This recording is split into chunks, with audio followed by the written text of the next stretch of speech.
Right, good morning, si Nathan po ulit from Shopasing. Okay, so ganito po yung ating tablet-based na POS. So ganyan po yung UI niya, nasa taas yung mga categories. Okay, and for example, magta-transact tayo. Okay, so check out po natin, ito yung mga suggested na pera. So 500, 1,000, and so pwede rin naman pong i-type no, yung binigay na pera ni customer. For example, click natin yung cash.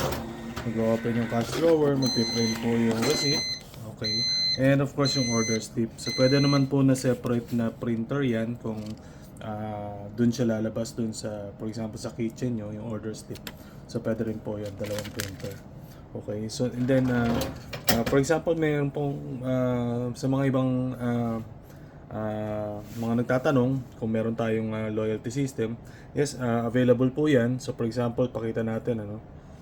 Yan. So ito yung kunyari yung transaction niya, and for example, nagbigay siya ng kanyang loyalty card. Yan, i-scan lang natin yung loyalty card niya. By the way, pwedeng customize yun, no? Depende sa design na gusto niyo ng inyong reward card.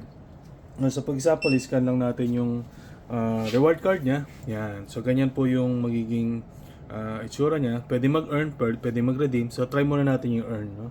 Okay, so mag-earn muna siya. Yan, pero naka-display na yung available na points niya, no? Okay, so yun, makikita na natin kung ilan yung points na ma-earn niya. Depende sa settings niyo kung ilang percent yung isa-set niyo doon sa back office niyo. So for example, check out natin. So kunyari nagbigay ng pera ng 1,000 cash. Okay, so yan po, no? For example, yan na yung receipt natin. So naka-display na yung points earned niya and current points niya, no? Total points niya na 110. Okay, so ganun pa rin, nag-print yung order slip natin. Okay, so check natin kung yan, so check natin. Ngayon, scan natin ulit yung card niya. For example, bumalik siya. So dapat nag-earn na yung points niya, no? Scan natin ulit yung card. Yan, so tama, 110.70 na yung kanyang available points. So ano siya, no? Consistent dun sa ating resibo na total points niya. Okay, so for example naman gusto nating mag-redeem na siya ng points, no?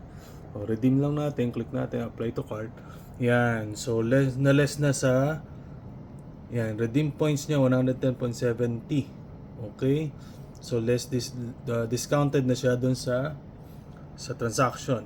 Okay, so 466 na lang babayaran niya. Okay, so for example, 500 yung binigay niya, cash. Okay. So, naka-indicate na po yan dito. No? Redeem rewards 110.70. Ayun po. So, message lang for details. Yung my personal number is 0998-886-4031. So, yun po. Good afternoon guys. Thank you.